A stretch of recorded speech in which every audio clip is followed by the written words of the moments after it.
Tandur municipal ఎన్నికల్లో గెలిచిన ward సభ్యులందరికీ శుభాకాంక్షలు, అభినందనలు తెలిపారు.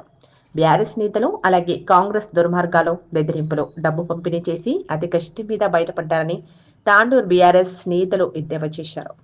ఈ సందర్భంగా బీఆర్ఎస్ నేతలు శ్రీశైల్ రెడ్డి, పంచుకుల మున్సిపల్ ఎన్నికల ఇన్ఛార్జ్ పట్లొల్ల నరసింహులు, రాజు గౌడ్, నరేందర్ గౌడ్ మాట్లాడుతూ తెలంగాణ రాష్ట్ర వ్యాప్తంగా తాండూరులో కూడా బీఆర్ఎస్ పెద్ద సంఖ్యలో సీట్లు ఓట్లు షేర్ చేసిందని అన్నారు. కాంగ్రెస్ 1-2% ఓట్లు ఎక్కువగా తెచ్చుకొని విడిసిపోతున్నారని ఎద్దేవా చేశారు. సీఎం, ఎమ్మెల్యే సహా కాంగ్రెస్ నాయకులు ఫ్రస్ట్రేషన్లో దౌర్జన్యాలకు తెగబడుతున్నారని అన్నారు. తాండూరు, పరిగి, వికారాబాద్ సహా రాష్ట్రంలో చాలా చోట్ల మా అభ్యర్థులను భయపెట్టాలని విమర్శించారు. అయినా మా అభ్యర్థులు ఎవరికి బెదరకుండా ప్రజలకు సేవ చేయడానికి సిద్ధపడ్డారని అన్నారు. కాంగ్రెస్ నాయకులు దారి తప్పితే తాట తీస్తామని హెచ్చరిక చేశారు. తిట్లు, బూతులు బంద్ చేసి పాలనపై దృష్టి పెట్టి అభివృద్ధి చేయాలని అన్నారు. ప్రజాక్షేత్రంలో ప్రజల అభివృద్ధి కోసం ఎల్లప్పుడూ పోరాటానికి సిద్ధంగా ఉంటామని అన్నారు. నిన్న జరిగినటువంటి తీర్పు, తాండూరు 36 వాళ్ళ ప్రజలు ఇచ్చిన తీర్పుకు అందరం శిరస వహిస్తున్నాము. ఓడిన వారు ఏ విధంగా బాధపడద్దు, గెలిచిన వారు గెలిచి ప్రజల్లో ఉండి ప్రజల సమస్యలు తీర్చుకోవాలని ముందుగా వారందరికీ శుభాకాంక్షలు తెలుపుతున్నాను గెలిచిన వారికి. అదేవిధంగా నిన్న ఏదైతే జరిగిందో 36 వార్డుల కౌంటింగ్ అయిపోతున్న రాష్ట్రంలో ఎమ్మెల్యే గారు అప్రజాస్వామికంగా కౌంటింగ్ హాల్కి వెళ్ళి దౌర్జన్యానికి, ఎందుకంటే ఆ 9వ వార్డు మీదే దీపా నరసింహ గారు మీరు కౌంటింగ్ అయ్యేటప్పుడు ఒక హాఫ్ అన్ అవర్ ఆపినారు. అక్కడ ఎందుకు ఆపినో తెలియదు. ఎమ్మెల్యే గారు అనుచరులు పోయి అక్కడ హంగామా చేసిండు. దానికి మా మాజీ ఎమ్మెల్యే గారు అయినటువంటి పైలట్ రెడ్డి గారు వచ్చి అది ఆపకుంటే అది కూడా కాంగ్రెస్ వల్ల అరాచకం అని ఆ ఓటు కూడా వాళ్ళ లెక్కలు వేసుకుంటుంది. మాజీ ఎమ్మెల్యే గారు వచ్చి దాన్ని ఆపినందుకే అది రిజల్ట్ బయటకు తీసుకొచ్చింది. దాన్ని దీపా నరసింహ గారు రిజల్ట్ చెప్పిండు. అదేవిధంగా ఇప్పుడు మనం చూస్తున్నాము, వార్డ్ నెంబర్ 10లో చైర్మన్ క్యాండిడేట్ కానీ అభ్యర్థిగా నన్ను ప్రకటించిన పైలట్ రెడ్డి గారు ఆ 36 వార్డు నుంచి వార్డు నెంబర్ 10 పైన పెట్టిన 10 పైన పెట్టి నన్ను ఫోకస్ చేసి నన్ను ఓడించడానికి ప్రయత్నం చేసిండు. అయినా నేను ఆ వార్డు నెంబర్ 10 ప్రజలకు చెప్పుకుంటున్నా, మీ తీర్పు నేను శిరస వహిస్తున్నా. ఎందుకంటే రాబోయే రోజుల్లో పైలట్ రెడ్డి గారు ఎంబడి ఉంటాము, ఆయన ఎంబడి ఉండే ప్రజలకు అందుబాటులో ఉంటాము. అందుబాటులో ఉండి ప్రజలకు ఏ పని వచ్చినా పైలట్ రెడ్డి గారు కానీ. నిన్న ఏదైతే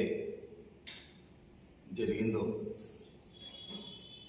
పోలింగ్ స్టేషన్ కౌంటింగ్ స్టేషన్ దగ్గర, దాన్ని బీఆర్ఎస్ పార్టీ తరఫున మేము తీవ్రంగా ఖండిస్తూ ఉన్నాం. ఎందుకంటే ప్రజాస్వామ్యంలో ప్రజలతో ఎన్నుకోబడ్డ నాయకులు ఎవరైతే ఉంటారో వాళ్ళందరూ కూడా రాజ్యాంగానికి కట్టుబడి వారు ఉండాల్సిన అవసరం ఉంటుంది. మరి నిన్న ఎమ్మెల్యే మనోహర్ రెడ్డి గారు చేసినటువంటి చర్య ఏదైతే ఉందో దాన్ని ప్రజలందరూ కూడా ఖండిస్తూ ఉన్నారు. అట్టి విషయాన్ని ఇంకా 5 కౌన్సిలర్ల కౌంటింగ్ జరుగుతూ ఉంటే మరి ఎమ్మెల్యే తన అనుచరులతో అందరితో వచ్చి ఆ పోలింగ్ కౌంటింగ్ స్టేషన్లో పోవడం చాలా చట్టవిరుద్ధమైన చర్య. ఇది ఎలక్షన్ నిబంధనలకు విరుద్ధంగా జరిగినటువంటి చర్యని బీఆర్ఎస్ పార్టీ తరఫున మేము తీవ్రంగా ఖండిస్తూ, మరి ఎమ్మెల్యే గారు ఇట్లా దౌర్జన్యాలకు ప్రజల్ని భయభ్రాంతులకు గురి చేసి దౌర్జన్యాలకు పాల్పడడం చాలా విడ్డూరంగా ఉంది. మరి 5 ఇంకా ఎన్నికల ప్రక్రియ ఏదైతే జరుగుతుందో, కౌంటింగ్ ప్రక్రియ ఏదైతే జరుగుతుందో ఆ ప్రక్రియలో మరి వాళ్ళ అభ్యర్థుల్ని గెలిపించుకోవాలని చెప్పేసి అక్కడ ఉన్నటువంటి అధికారులను భయభ్రాంతులకు గురి చేసి తమకు అనుకూలంగా ఫలితాలని మార్చుకోవాలని చెప్పేసి ఏదైతే వారు ఆలోచించి కౌంటింగ్ స్టేషన్లో పోవడం చాలా చట్టవిరుద్ధమైన చర్య. ఇది ప్రజాస్వామ్యంలో ఇటువంటి చర్యలకు ఎవరు కూడా పాల్పడద్దు.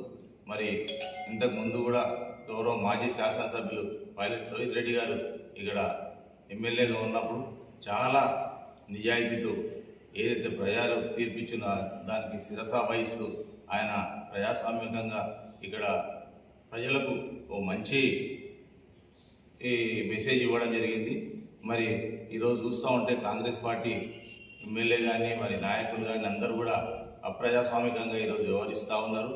మరి ఎలక్షన్ కన్నా ముందు రోజు ఎమ్మెల్యే కానీ వాళ్ళ తమ్ముడు వీళ్ళందరూ వాళ్ళ నాయకులందరూ కూడా ప్రతి వార్డులో తిరగడం ఏదైతే ఉందో ఆ రోజు కంప్లీట్గా నిషిద్ధమైనటువంటి పరిస్థితుల్లో కూడా వారందరూ కూడా ప్రజలను భయభ్రాంతులకు గురి చేసి వారికి ఓటు వేసే విధంగా వాళ్ళు చాలా తీవ్రంగా కృషి చేయడం జరిగింది. మరి ఇదంతా కూడా ప్రజలంతా గమనిస్తున్నారు. ఈ కాంగ్రెస్ పార్టీ అరాచకాలన్నింటినీ కూడా ప్రజలు గమనిస్తున్నారు. రాబోయే కాలంలో తప్పకుండా వీరికి తగిన బుద్ధి ప్రజలు చెప్తారని చెప్పేసి మేము ఆశిస్తూ ఉన్నాం. కాంగ్రెస్ పార్టీ 19 సీట్లు గెలిచిన సంగతి అందరికీ తెలుసు. కానీ క్యాంప్ పెట్టవలసిన అవసరం ఏమొచ్చింది ఎమ్మెల్యేకు? అంటే ఎమ్మెల్యే కంట్రోల్లో లేనట్లు వీళ్ళంతా కౌన్సిలర్లు. ఎమ్మెల్యే మాట వినని పరిస్థితి ఉన్నదని తెలిసిపోయింది మాకు. ఇప్పుడు మీ పార్టీ ఉదయపూర్ డిక్లరేషన్ కానీ మీనాక్షి నటరాజన్ కానీ ఏం చెప్పిందంటే 2017 కంటే ముందు కాంగ్రెస్లో ఎవరైతే ఉంటారో అలాంటి వ్యక్తులకు పార్టీ పదవులు కానీ లేకుంటే ప్రజలతో ఎన్నుకోబడ్డ పదవులు కానీ ఏదంటే చైర్మన్ కానీ జిల్లా పరిషత్ చైర్మన్ ఇలాంటి వ్యక్తులకి ఇవ్వాలని కండిషన్ ఉన్నది. ఒకటి, ఎమ్మెల్యే గారు ఎందుకు పారిపోయారు తాండూరు విషయం అంటే వాళ్ళలో గొడవ ఉన్నది. ఇప్పుడు మేమన్నట్టు 10 సంవత్సరాలు మహిళలకు అవకాశం ఇచ్చిండ్రు, ఇప్పుడు ఒక 5 సంవత్సరాలు మగవారికి అవకాశం ఇవ్వాలనే ఉద్దేశంతో టీఆర్ఎస్ పార్టీ ఉంటే సరే మాది బ్యాడ్ లక్ మేము ఓడిపోయినాం. కానీ నువ్వు కూడా మనోహర్ రెడ్డి సీనియర్గా ఎవరైతే కాంగ్రెస్లో పనిచేస్తున్నారో వాళ్ళకి మా 12 మంది అందరం కూడా మేము సహకరిస్తాం నీకు. అంతేగాని నువ్వు మళ్ళా డబ్బు కాశపడో లేకుంటే వసూలు చేసుకోనో నీ మనిషికి చేస్తా అంటే అది నీ కర్మ, మేమేం దానికి అన్నాం. ఇప్పుడు దారాసింగ్ గారు కూడా జిల్లా పార్టీ అధ్యక్షుడు ఉన్నాడు. దారాసింగ్ గారు మీరు మనోహర్ రెడ్డి మాట వినరేమో లేకుంటే ఇంకోరు మాట వినరేమో కానీ మీ మీనాక్షి నటరాజ్ అని చెప్పిన వాక్యాలకు మీరు కట్టుబడి ఉంటారా లేదా? 2017 కంటే ముందు మీ పార్టీలకు వచ్చిన వాళ్ళకు చైర్మన్ పదవి ఇస్తారా లేదా అనేది ఒకటి మీరు స్పష్టం చేయాలి. ఇంకోటి క్యాంపు పెట్టిందంటేనే మీకు గొడవలు ఉన్నట్ల మాకు తెలిసిపోయింది.